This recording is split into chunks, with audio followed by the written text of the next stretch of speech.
Hey, what's going on, guys? Back at ARW. We just got back from World Cup. It was the first day back in the shop. Uh, just kind of putting together a video to talk about what we're doing at the shop. Kind of one of our, our videos about what's going on here. We had an awesome time at World Cup. We usually do. This time we actually got to go and be there for almost the entire 5 days. We didn't get there till midday Thursday.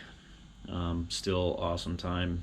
It's always great seeing a ton of people over there that we've become friends with and we know and get to hang out, and it's more of a vacation than anything. So it's a really good time. So we're really excited. We got to make it over there. The cool thing is I took 3 GoPros. Brian had one for a little bit. We had the 360 and then the one here. Got to talk to a few people.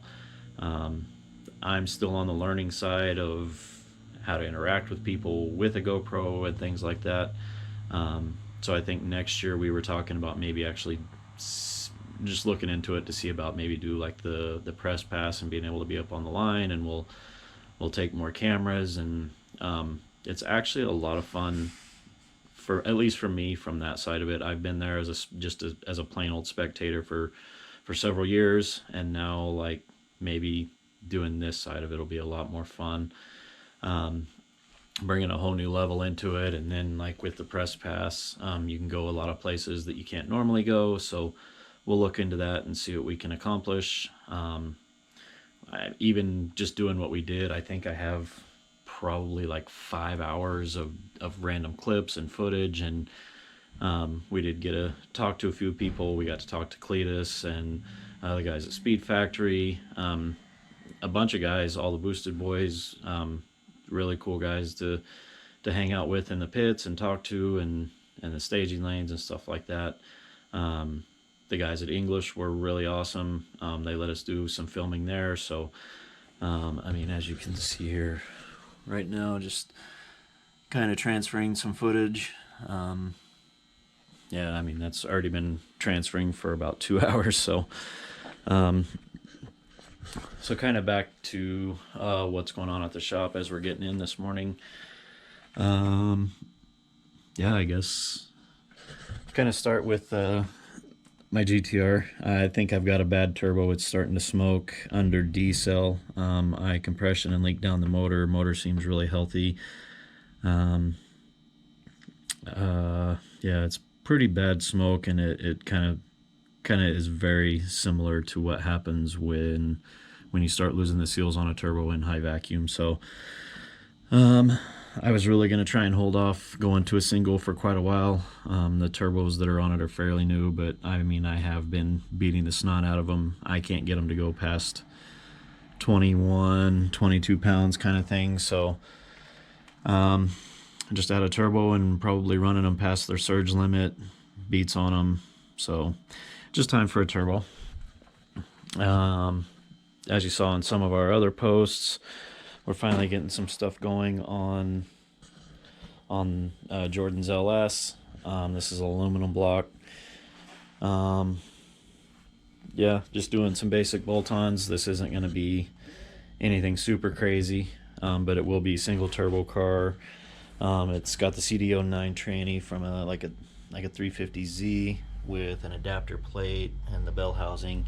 So these trannies in stock form, the 6-speeds, can take quite a bit of abuse. So this is a brand new one from Nissan, and we cut the bell housing off, and then you put this adapter plate on, and then you buy the adapter bell housing to go to this. We do have a bunch of Holley stuff. Using Fuel Injector Clinic injectors. Let's see what we have in here. So we have like an adapter clutch and disc and a throwout bearing. We are using one of Holley's new Terminator systems that comes with a harness, O2 sensors, everything, run it in closed loop. So that's a very cool project that's coming up here pretty quick, so we'll gonna keep you in the loop on that. Let's see what we got in the shop back here. Then it is a little bit of a mess because we kind of just finished up the day right before we headed to the World Cup, and then just took off. This is the bell housing that we had to cut off of that CD09. So I mean, you literally have to, you literally have to just cut the bell housing off the transmission. There we go. I'll just do it like that. So cut the bell housing off, and then you bolt your adapter plate on. We don't know a ton about the LS stuff, so we're exploring options with what the options are with valve covers. There's the bearing plate for the tranny that gets replaced by the billet piece. We still have this. Obviously, this is definitely turned into a long-term project. This car, let me get the hood up here. Yeah, the customer bought this car and didn't know what was really done motor-wise, and kind of the more we're digging into it, the more we're finding for his goals is not what we're wanting to do. It does have like a JDM version of like a base model RSX motor in it. And it's got CTR cams in it, but the head has been left completely stock, and it's been converted to the single lobe using the Accord rockers that have been shaved down and everything. So we kind of are discussing not using this motor. We've gotten this far and everything, but the more and more like it's here and we're talking about it and we're digging deeper into it, we're at a point where we might as well do like a K24 or something like that out of like a TSX. This isn't going to be a turbo car. This is just an all-around street car. And after doing what we've done with our Project ES, I'm super happy with the output of the K24A2s out of a TSX, especially in lighter cars and stuff. It just makes them so much fun to drive. So I think that's hopefully the way we're going to end up going if the budget allows. So we'll keep you updated on that.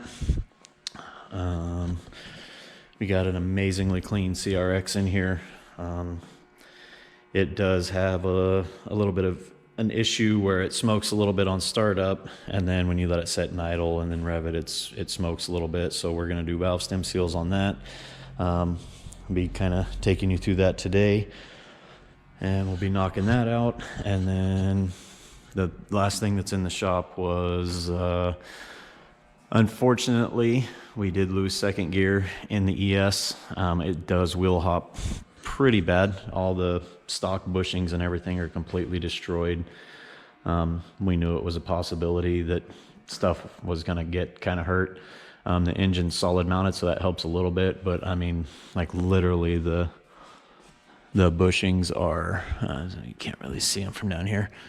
Like these front bushings are just absolutely demolished, and there's not much left. So like when you beat on it in second gear, I mean, it spins really bad, and it wheel hops like insane. So, and that's usually in second gear. So while we were gone, I was letting a buddy drive the car, and he had just mentioned that, yeah, he went to put it in second gear and there was just nothing there. It doesn't grind, it doesn't do anything. It feels like it locks into second gear, but it just doesn't move. So not entirely sure what that is going to entail, if that's maybe just a bent shift fork, hopefully, but more than likely I have a feeling the teeth are going to be knocked off of it for some reason. So wheel hop does some crazy stuff. So yeah, we have a lot of stuff in the works for the next few weeks. Some projects, obviously stuff that's going on. So yeah, like I said, really excited about everything that happened at World Cup. That is definitely an event that if you've never been and you're a fan of drag racing, you probably should go. It's just like no other. It's literally, it's Wednesday is testing. Thursday is testing, and sometimes when they know they can predict, obviously, the weather's going to be bad, so they start seeing that, you know, Friday is supposed to rain, so they'll start moving qualifying up into Thursday. Whereas if the weather's going to be good the whole time, you normally have Wednesday and Thursday for testing, start qualifying Friday and Saturday, and then eliminations on Sunday. So it's worth it if you can make it to just go Wednesday through Sunday, and it's just an awesome time. We do it as cheaply as possible. We're definitely not ballers, and usually when we go, we can't afford some crazy hotels or anything like that. Not that hotels are crazy, but just this time of the year, it's always our slow time around the shop, so money's obviously tight. So it's more like camping. Like, that's how we kind of approach it when we go to World Cup. We just kind of go camping, and you know, usually rough it a little bit, but we find that the roughing it makes it funner for us. It's just a lot of fun. It's a bonding thing for the guys, and we're all together, and man, it's just a lot of fun. So the guys that have been with us before will know, and we have a lot of fun. So that's the most important thing, is it's our vacation. We get to go and see the things you never get to see except for World Cup one time a year. So yeah, so I mean, that's kind of where we're at. I'm gonna get this uploaded. I'm not sure about the World Cup video. There is a lot of footage to try and sort through, and with me being new with that side of things, I just got to figure it out and see if I can put together a solid video from it. And I mean, we really tried to videotape as much stuff as we could, so it should be fun, and hopefully be able to produce a decent video. And like I said, there's some things that I've got to work on as far as the camera side of stuff. I got to get microphones and stuff like that, because after reviewing the footage, as I was uploading every night, or downloading from the camera every night, it's kind of hard to hear. So we did get a talk with people like Cletus and Kevin from Speed Factory, and Devin and Lucas English and Miles, and we talked to a bunch of people, but I'm not sure how it's really going to turn out, and how the vocals are going to sound, and things like that. So yeah, that's kind of we'll just kind of play it by ear and see what happens, and hopefully we can just make a good video, and it'll be the start of something that we can do from here on out for World Cup. But yeah, that's kind of where we're at for the week. And I'm just first day back in, I'm going through all the Facebook messages. There's a ton of Facebook messages, returning phone calls, a lot of stuff like that. So just gonna keep trucking along, and appreciate you guys hanging out. And yeah, hopefully in this video, I think I'm gonna try and do a time lapse of doing the valve stem seals, and maybe we'll do the pulling the tranny out of the ES and all that in there too. So I don't know, I would say let's just cut to that. Alright guys, time to do valve stem seals. We're going to be using just regular Felpro seals on this. I've been using them for years with no major issues, so let's get to it. The first thing that I always do with stuff like this is we get the wheel turn, we'll set everything to top dead center, put everything in time, because the way I take the cams out, we don't have to touch the tensioner or any of that stuff. And then we'll just rip it all apart, pull the rockers all out, and dig in. The way that we're doing it, we don't have to pull the head to do valve stem seals. So yeah, let's get to it.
And just like that, we're down to valve stem seals.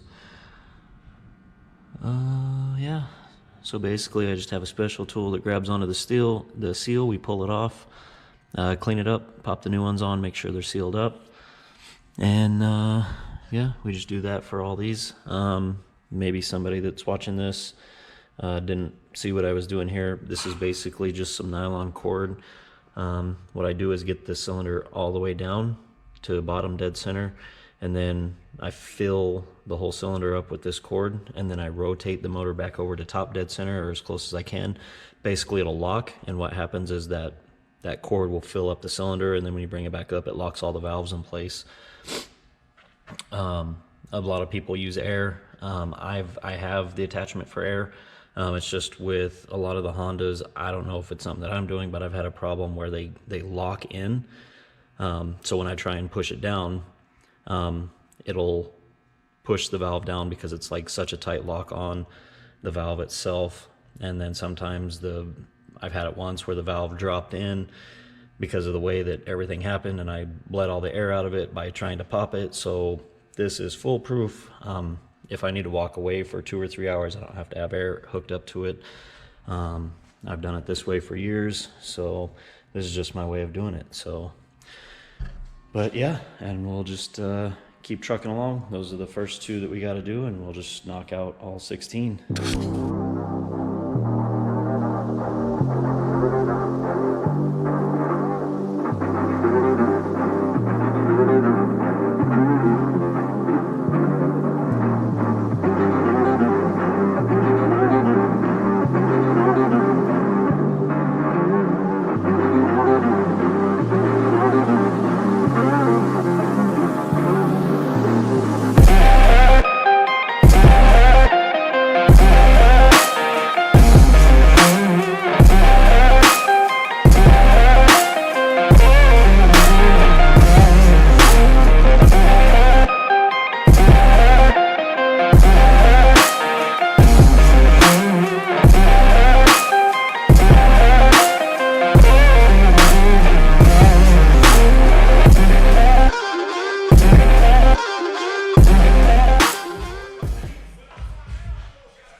Is that right?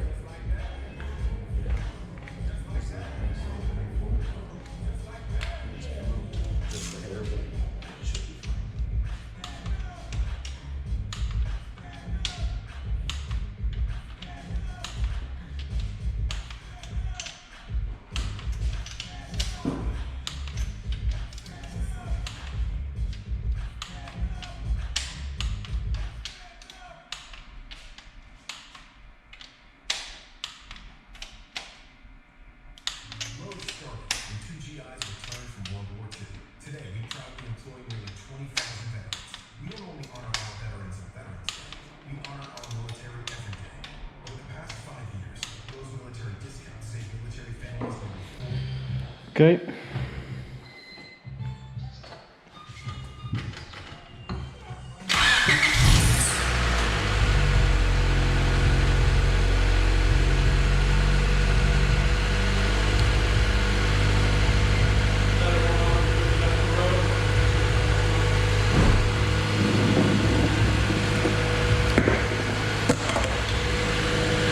smoke on startup.